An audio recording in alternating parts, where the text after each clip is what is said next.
ரதியக்கா அடுப்படியில் அக்கா தீபாவளி பலகாரம் ஆரம்பித்தாச்சு. இன்றைக்கி அக்கா பாதுஷா செய்ய போகிறேன். இந்த கப்புக்கு ஏற்கனவே 1 கப்பு போட்டேன். 2 கப்பு மைதா மாவு. பட்ரு 1 ஸ்பூன் போட்டிருக்கேன். இந்த பெரிய ஸ்பூனுக்கு நெய் 1 ஸ்பூன். இப்போ நம்ம ஸ்வீட்டுக்கு தேவையான சால்ட்டு ஒரு 2 பிஞ்சு போட்டுக்கலாம். இது ஆப்ப சோடா மாவு, இது ஒரு 1/4 ஸ்பூன். அவ்வளோதான். நல்லா கலந்து விட்டு பிசைஞ்சிட்டு அதுக்கப்புறம் தான் நம்ம வாட்டர் ஊற்றணும். நல்லா மாவு பிசைஞ்சு வச்சு பாருங்கள் எவ்வளோ சாஃப்டாக இருக்குன்னு. இந்த அளவு பிசைஞ்சுக்கோங்க. அப்படியே மூடி வச்சிடலாம். ஒரு 10 மினிட் இருக்கட்டும். நம்ம இப்போ ஜீரா ரெடி பண்ணுவோம். இப்போ அக்கா சுகர் 1 கப்பு போட்டேன். நம்ம மாவு எடுத்தோம்ல அந்த கப்புலையே இப்போ 2வது கப்பு சுகர். இதுக்கு வாட்ரு 1 கப்பு ஊற்றணும்.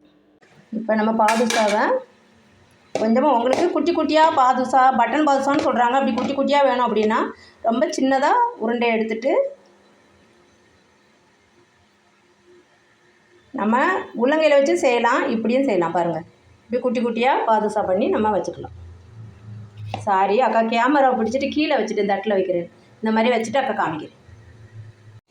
இன்னும் கொஞ்சம் ஒரு 5 மினிட் இருந்தால் அந்த பதம் வந்துடும். கையில் அக்கா கரண்டியில் எடுத்துகிட்டு அந்த பிசு எப்படி இருக்குன்னு காமிக்கிறேன். ஆயில் ரொம்ப சிம்மில் தான் வச்சுருக்கிறேன். இப்போ எல்லா பாதுஷாவும் அக்கா பண்ணியாச்சு. இதை எடுத்து அப்படியே மெதுவாக போடணும். மெதுவாக எவ்வளோ தூரம் ஹீட் ஆகுனது தெரியுது அவங்களுக்கு. இந்த அளவு தான் ஹீட் ஆகிருக்கணும். இப்படி தான் போட்டு எடுக்கணும். ரொம்ப சிம்மில் வச்சா தான் அது உள்ளே வெளியே நல்லா வேகும். இது லைட்டு கோல்டன் ப்ரௌன் வரணும். அப்போ தான் நம்ம பாவில் போடும்போது அந்த கலர் நம்மளுக்கு கரெக்டாக கிடைக்கும். நல்லா உள்ளே வெந்திருக்கும். தான் கோல்டன் ப்ரௌன் வந்துருச்சு. நம்ம எடுத்துடலாம். இப்போ அடுப்பை ஆஃப் பண்ணிவிட்டு நல்லா வடிகட்டி எடுத்துடலாம். எடுத்து அப்படியே அந்த பாவில் போட்டு